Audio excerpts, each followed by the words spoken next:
E nós somos gratos também ao Senhor por cada vida, que chegou aqui nessa noite. Cada um de vocês, eu vejo algumas não, muitas pessoas, que a gente está conhecendo, está começando a conhecer, outros que ainda não conhecemos. Vamos dizer, como é que a igreja diz quando nós temos convidados, pessoas conosco pela primeira? Eu não vou pedir que você se identifique aí, porque a gente já está vendo que tem muita gente e estamos alegres por isso. Mas aquela saudação que a igreja então diz para os nossos convidados, vamos lá? Sejam bem-vindos em nome de Jesus. Amém. Está vendo? Não precisou nem repetir, já falaram com empolgação. É porque estamos alegres, porque vocês estão aqui nessa noite. E já deixamos o convite também. Venham fazer parte. Se você não tem uma igreja, venha fazer parte dessa igreja, dessa família. Esteja conosco outras vezes. Sinta-se em casa aqui. É a casa de Deus, é a casa do Senhor. É a casa que Deus nos deu o privilégio de fazer parte, de ser essa família chamada Igreja Batista Emanuel. Então você já está convidado a estar conosco outras vezes também. Amém? Eu queria convidar vocês a estarem abrindo aí suas Bíblias ou acompanhando a leitura do Salmo 130, do versículo 1 ao versículo 3. Salmo 130, eu vou pedir que projete aí. Eu queria, se fosse possível, colocar na NVT, que é a nova versão transformadora. Veja se é possível colocar aí na versão NVT. Salmo 130. Do 1 ao 3, a palavra do Senhor nos diz: das profundezas do desespero, Senhor, clamo a Ti. Escuta minha voz, ó Senhor, dá ouvidos à minha oração. Senhor, se mantivesses um registro de nossos pecados, quem, ó Senhor, sobreviveria? Este salmo, ele começa com um clamor. Nós vemos aí que ele começa o primeiro versículo dizendo: Senhor, das profundezas do desespero, clamo a Ti. Então, ele começa com um clamor, pedindo que Deus escutasse a sua voz. Aí no versículo 2 ele diz: escuta a minha voz. Esse é o clamor: escuta a minha voz, ó Senhor, dá ouvidos à minha oração.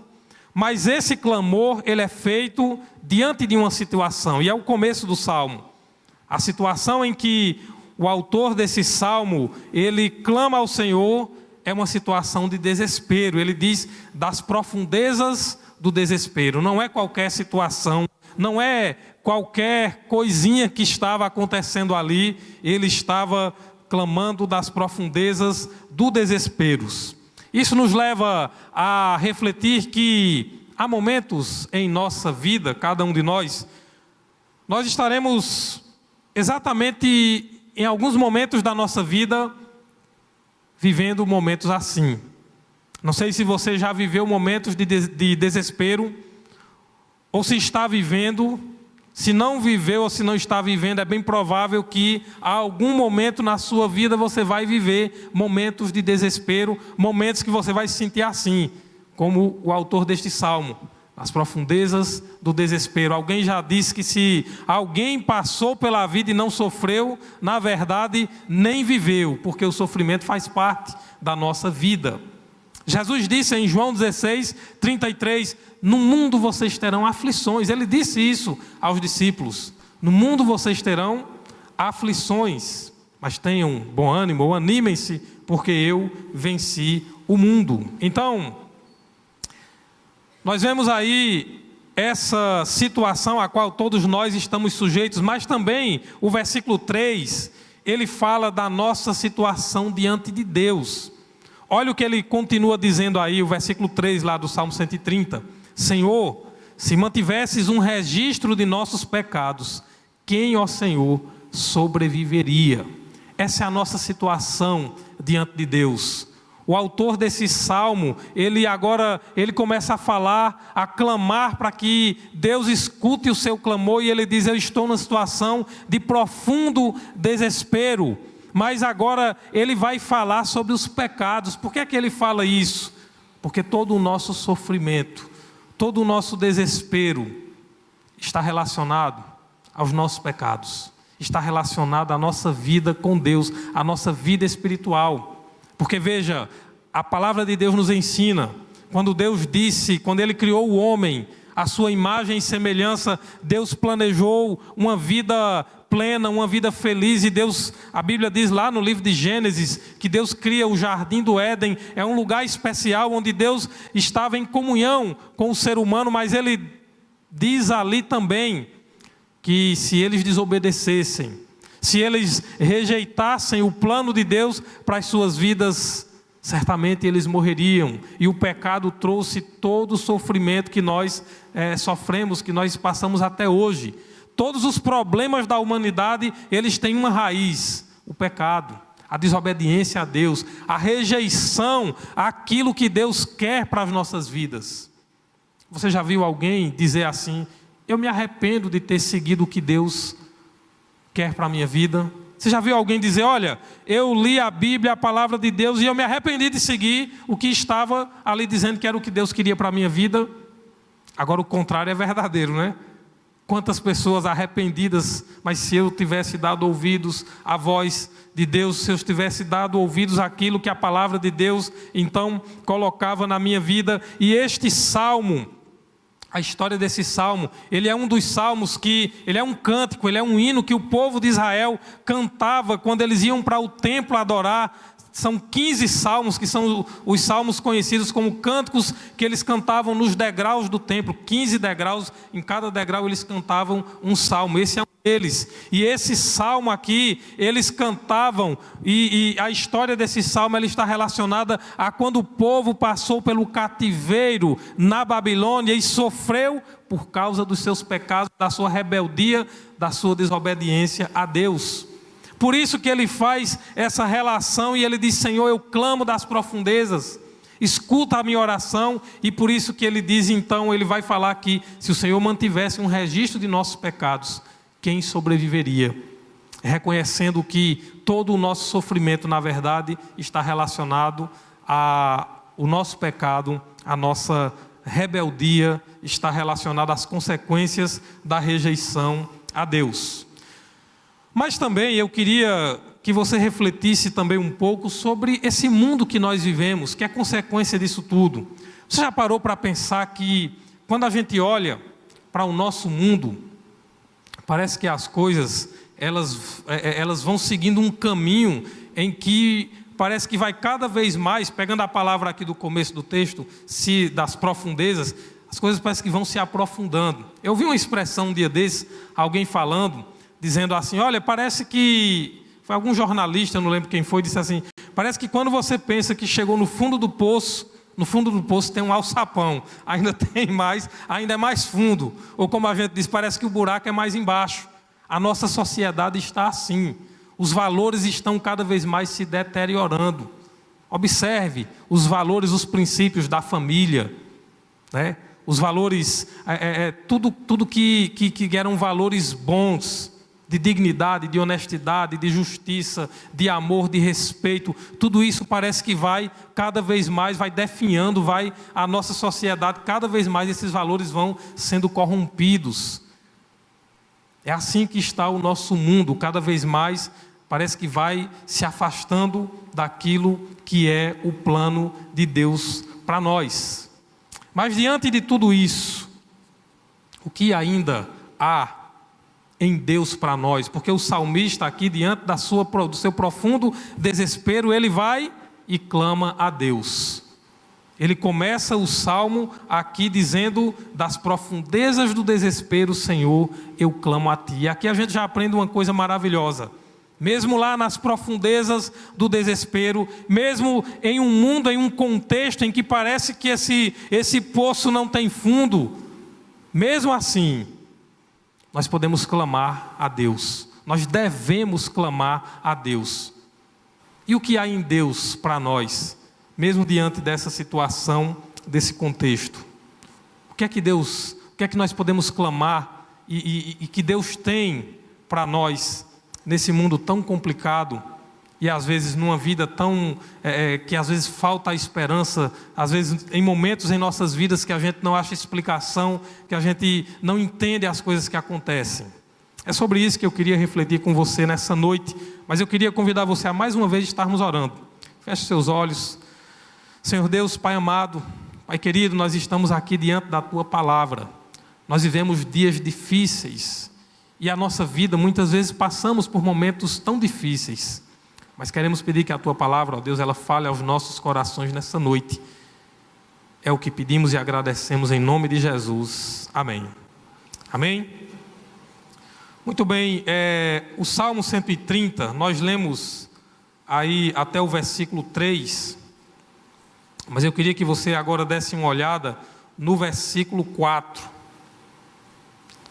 Salmo 130, vamos continuar. Ele vai dizer assim: Tu, porém, ofereces perdão, para que aprendamos a Te temer. A primeira coisa que nós podemos ver que há em Deus para nós é perdão. É perdão e nova vida. É perdão e uma nova oportunidade. É perdão e uma nova forma, uma nova maneira de viver. Porque veja o versículo 3, ele diz: se o Senhor mantivesse um registro dos nossos pecados, quem, ó Senhor, sobreviveria? Se Deus fosse fazer conta dos nossos pecados, se Deus fosse cobrar de nós os nossos pecados, ninguém estaria na presença de Deus, nenhum de nós. Por isso que a Bíblia vai dizer lá em Romanos, que Deus olha para a humanidade e diz: não há um justo, um sequer. Todos pecaram, Romanos 3:3, e destituídos estão da glória de Deus, separados, afastados. Isaías 59:2 vai dizer que os nossos pecados nos separam de Deus. Mas o texto aqui nos diz exatamente isso: se Ele fizesse conta dos nossos pecados, se Ele nos cobrasse, ninguém estaria diante dEle. Mas o versículo 4 vai dizer que o Senhor oferece perdão para que aprendamos a temer a Ele. Não é que Deus, quando a gente diz: Deus não faz conta dos nossos pecados, não é que Deus então ignora, que Deus faz vista grossa. Pelo contrário, Ele oferece a solução, oferece o perdão, para que possamos aprender a temer a Ele. Lembra de quando Jesus levam, lá em João capítulo 8, quando é levada aquela mulher que foi pega em adultério, e aí Jesus então diz às pessoas, né? Quem não tiver pecado, que seja o primeiro a atirar pedra contra ela, e aí todo mundo sai acusado pela sua consciência. Depois fica só Jesus e a mulher, e ele diz: mulher, onde estão os teus acusadores? Ninguém te condenou? E ela diz: não, e ele diz: eu também não te condeno, porém vá e não peques mais.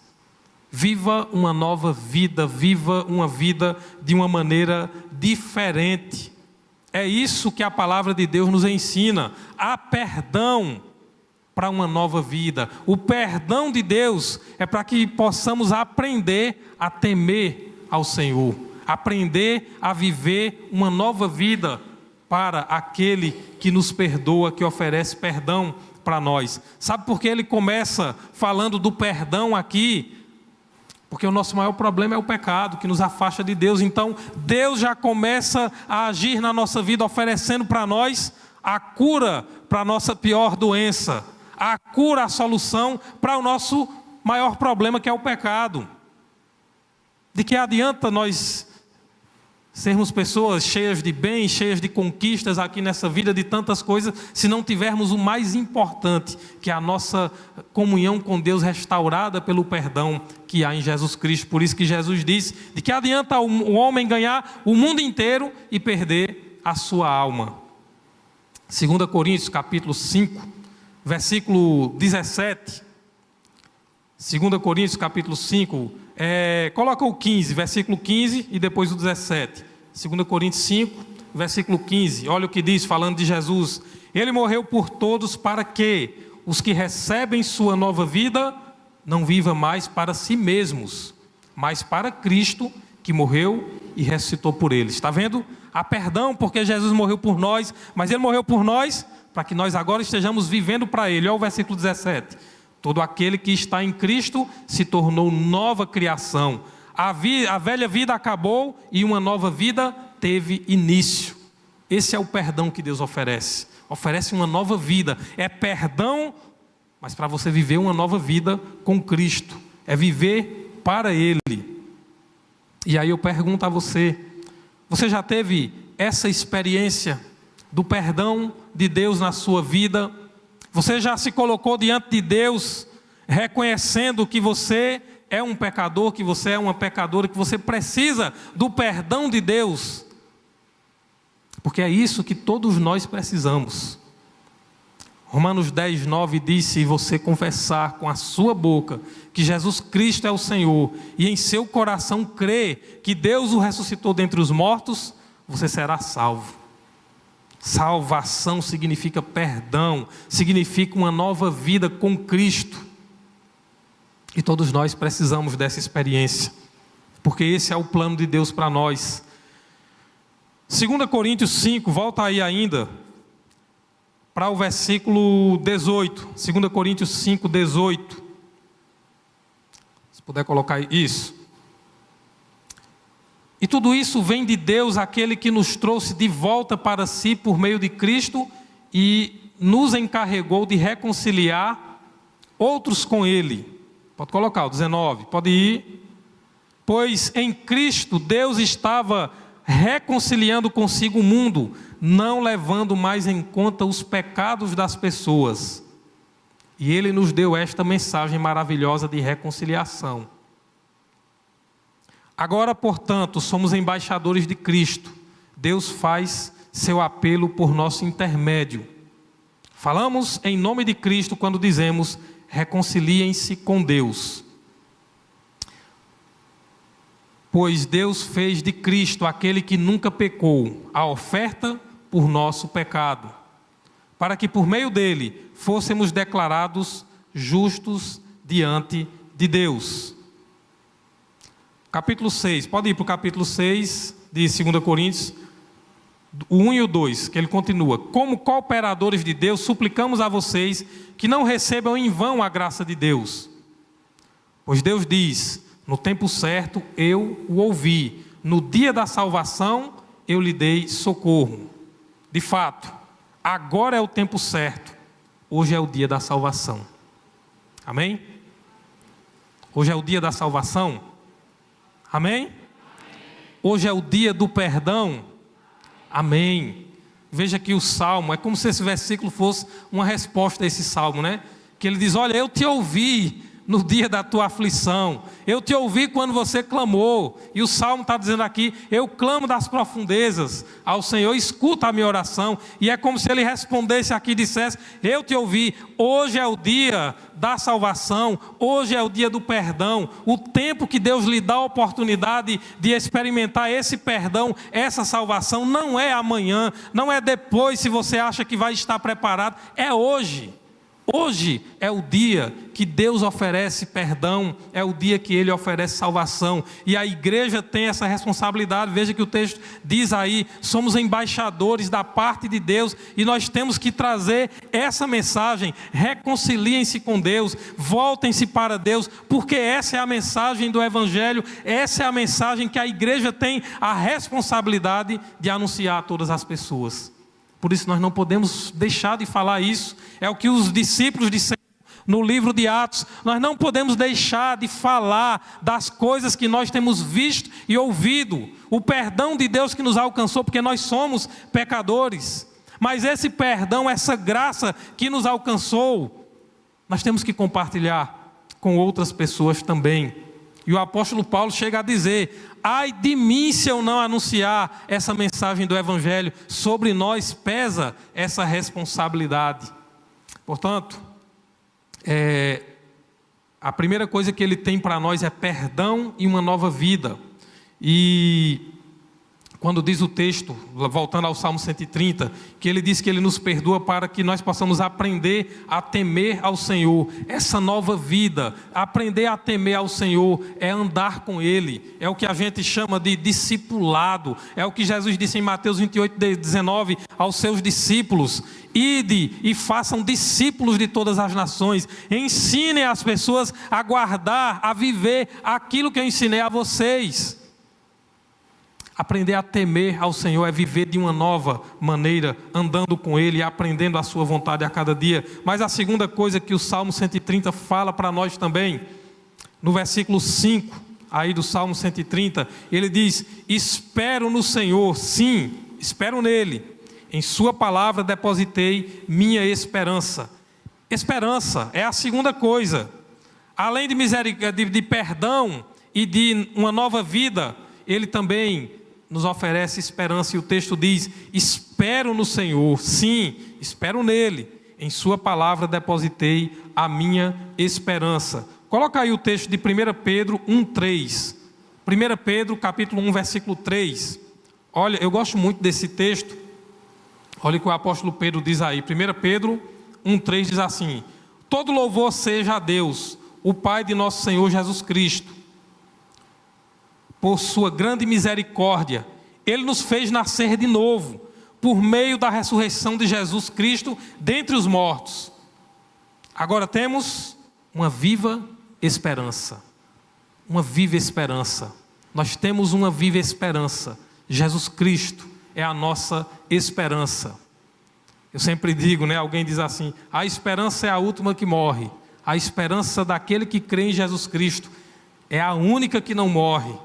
Ela não morre porque ela morreu, mas ressuscitou e está vivo para o todo sempre. Jesus Cristo, de fato, tem sido a sua esperança. Aonde está a sua esperança? A sua confiança. E ainda, o texto vai dizer do Salmo 130: espero no Senhor, sim, espero nele, em sua palavra. Esperança na palavra de Deus. Ele diz: em sua palavra depositei minha esperança. Sua esperança, a sua confiança está mesmo na palavra de Deus. Nossa esperança, a nossa confiança precisa estar firmada na palavra de Deus, nas promessas de Deus, na verdade que há na palavra de Deus. Romanos 8, 31 e 32. Veja esse versículo aí, esses dois versículos, Romanos 8, 31 e 32, olha o que diz: que podemos dizer diante de coisas tão maravilhosas, se Deus é por nós, quem será contra nós? Se Ele não poupou nem mesmo seu próprio Filho, mas o entregou por todos nós, acaso não nos dará todas as outras coisas? É o que o texto está dizendo aqui. Ora, se Deus não poupou o seu próprio Filho, mas Ele morreu pelos nossos pecados. Lembra do que eu falei no começo? Se Ele resolveu o nosso maior problema, qual problema será impossível para Ele resolver? Como Ele não nos dará todas as coisas? Como Ele não será a nossa esperança para todo e qualquer problema que venhamos a enfrentar na nossa vida? Por isso que a nossa esperança, ela tem que estar na palavra de Deus. A nossa confiança tem que estar naquilo que a palavra de Deus nos ensina. Cristo morreu por nossos pecados. Qualquer outro problema, eu posso e devo confiar que Ele, por meio da sua palavra, Ele nos promete que estará nos dando todas as coisas, que estará conosco em todos os momentos. Agora veja o versículo 6, que vai dizer assim: anseio pelo Senhor. Salmo 130, né? Voltando lá para o versículo 6, Salmo 130. Anseio pelo Senhor, mais que as sentinelas anseiam pelo amanhecer. Sim, mais que as sentinelas anseiam pelo amanhecer. Ele diz: olha, eu anseio, eu desejo o Senhor na minha vida, mais do que as sentinelas, os guardas, né, que estão ali de vigia, esperando o dia amanhecer. Eu que trabalho, já trabalhei em presídio, né, naquela guarita, né, que é essa figura do sentinela, e você na guarita ali, principalmente o horário que a gente pegava ali, de amanhecer o dia, e você não via a hora de ver o céu amanhecer, porque o cansaço e a sua atenção, você já está ali, o sono vai batendo ali no meio da madrugada, e como é esperançoso quando você vê que já está clareando, está amanhecendo o dia. Parece que renova o seu vigor, porque você está ali com toda aquela apreensão, né, na vigilância ali, e é o que esse texto aqui está dizendo. Sim, eu anseio pelo Senhor. Como está o seu anseio, o seu desejo pela presença de Deus, em se relacionar com Deus, em buscar a Deus na sua vida, em orar, em falar com Ele, em ouvir, em ler a sua palavra, em meditar na palavra de Deus? Como tem sido o seu desejo de estar, de se relacionar com Deus? Isso está diretamente ligado com a nossa esperança. Eu lembro que semana passada, a missionária Regivane pregou aqui, e em uma das suas palavras ela disse: nós só esperamos, nós só confiamos em alguém que nós conhecemos. Acho que foi logo no sábado que ela falou isso. Como é que eu posso ter a minha esperança em Deus se eu não conheço esse Deus? Se eu não ando com Ele, se eu não procuro conhecer cada dia mais a vontade dEle para a minha vida? Se eu não procuro me relacionar com Ele? Por isso que Jesus disse, que aquele que ouve as suas palavras e pratica, e busca conhecer, e busca obedecer, Ele diz, vai ser como uma casa firmada numa rocha, que vai vir a tempestade, vai vir uma grande enchente, mas aquela casa vai permanecer firme. Mas Ele diz que aquele que ouve as suas palavras, mas não vive, não pratica, Ele diz, vai ser como uma casa firmada, construída na areia. Quando vierem as tempestades da vida, quando vierem as enchentes da vida, os problemas dessa casa, Ele diz, vai cair e vai ser grande a sua ruína. Portanto, a nossa esperança, a nossa confiança em Deus está diretamente ligada ao quanto nós nos relacionamos com Deus, o quanto nós conhecemos de Deus, o quanto nós buscamos realmente conhecer a Deus e conhecer a sua vontade, viver a sua vontade em nossas vidas. Então Ele nos oferece perdão, nova vida, esperança, mas por último, no versículo 7, Ele nos oferece também, diz aí o texto: ó Israel, Salmo 130, versículo 7, ó Israel, põe a sua esperança no Senhor, pois no Senhor há amor e transbordante redenção. No Senhor há amor e transbordante redenção. Algumas traduções traduzem no Senhor a misericórdia e copiosa ou plena redenção. Então, Ele oferece misericórdia e também redenção. E veja, misericórdia ou amor, por que essas palavras estão relacionadas? Por que elas se relacionam e uma tradução traz misericórdia, a outra traz amor? Exatamente porque, veja, não existe misericórdia se não houver amor. E não existe amor que não seja misericordioso. Mas a própria origem dessas palavras, ela vai dizer o seguinte, a origem da palavra misericórdia. Misericórdia, se você pegar o que a gente chama da etimologia da palavra, misericórdia é uma palavra que significa, vem de miséria, e córdia é aquilo que vem do coração. Então, é uma compaixão, é um sentimento, mais do que um sentimento, uma ação que parte do coração diante de uma situação de miséria. É o amor, é a compaixão por aquele que está na miséria, pelo miserável. E quem é esse miserável que vive na miséria? Somos nós, porque somos miseráveis pecadores. Lembre do começo desse salmo. Nós muitas vezes estamos nas profundezas do desespero, sem esperança. Mas nós temos um Deus que a Bíblia diz que é rico em misericórdia, que as suas misericórdias se renovam a cada manhã e que elas não têm fim. E temos mais. Nós temos um Deus, que a palavra de Deus diz, se você observar em 1 João 4,8, que a essência dele é o amor. 1 João 4,8, olha o que diz aí: quem não ama não conhece a Deus, porque Deus é amor. Deus é amor. Se tivesse uma coisa para a gente dizer, Deus é feito de quê? Não, porque Ele não é feito, Ele criou todas as coisas, Ele é criador. Mas se dissesse, qual é a matéria de quê? Amor. Deus é amor. Temos um Deus que é amor. E por isso que a sua misericórdia, o seu amor, a sua compaixão, que vem do coração dele, alcança a cada um de nós, no nosso estado mais miserável, pecadores, afastados de Deus. Mesmo quando, e a palavra miséria, ela traz essa expressão, é quando você não tem mais nenhum recurso, é quando não tem mais nenhuma saída, é quando você não tem nada. O amor de Deus nos alcança, a sua misericórdia nos alcança, a sua compaixão nos alcança. E aí o texto vai dizer também no versículo 7, que além, lá no final, vou ler de novo: ó Israel, põe a sua esperança no Senhor, pois no Senhor há amor ou misericórdia e transbordante redenção. Nele há transbordante redenção. Significa que nele há transbordante, sem limites. Lembra lá do versículo 3, quando ele diz: se o Senhor fizesse conta dos nossos pecados, ninguém estaria diante dele, ninguém sobreviveria.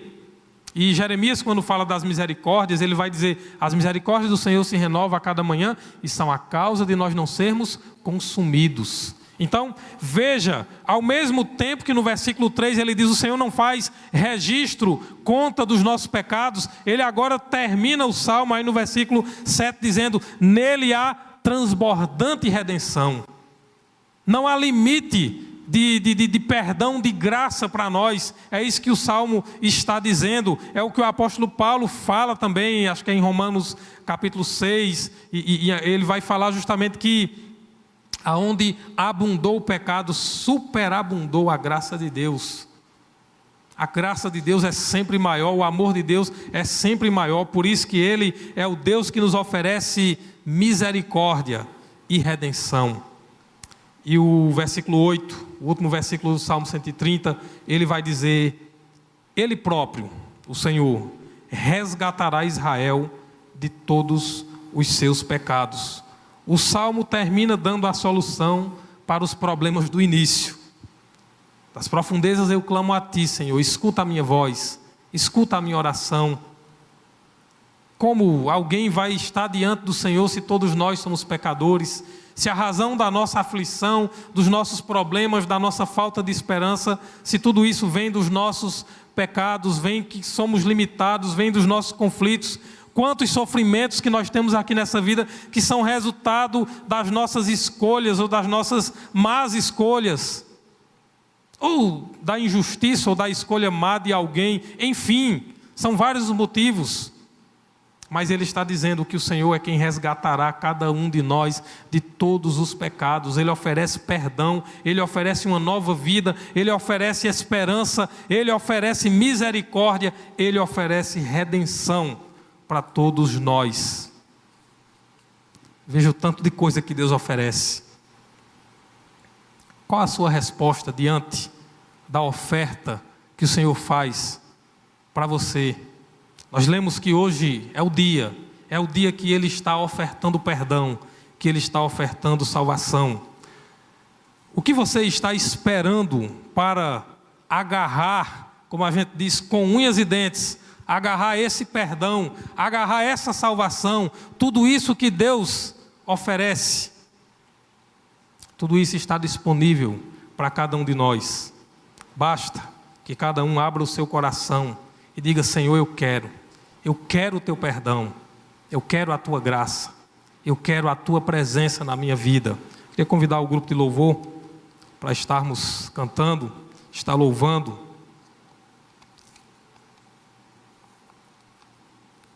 E que você medite nessa palavra de Deus para a sua vida.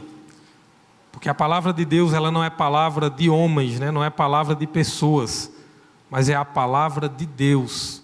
É a palavra que Hebreus 4:12 vai dizer: é a espada mais cortante, espada de 2 gumes, amolada dos 2 lados. Ela é mais cortante do que qualquer espada bem amolada, porque ela penetra ao mais profundo do nosso coração, do nosso ser, a ponto de separar, alma e espírito, juntas e medulas. Ela vai ao mais profundo do nosso ser e fala aos nossos corações. Então, se o Senhor tem falado a você nessa noite, saiba que Ele está lhe dando a oportunidade, que Ele está lhe dando a oportunidade de receber dEle aquilo que nós vimos que Ele oferece: perdão, uma nova forma de viver, andando com Ele, temendo a Ele, esperança daquele que se relaciona com Deus, que a cada dia aprende a viver com Ele, esperança na Sua palavra, nas Suas promessas, e misericórdia, redenção. É isso que o Senhor tem oferecido para cada um de nós. Vamos cantar, vamos meditar nessa canção.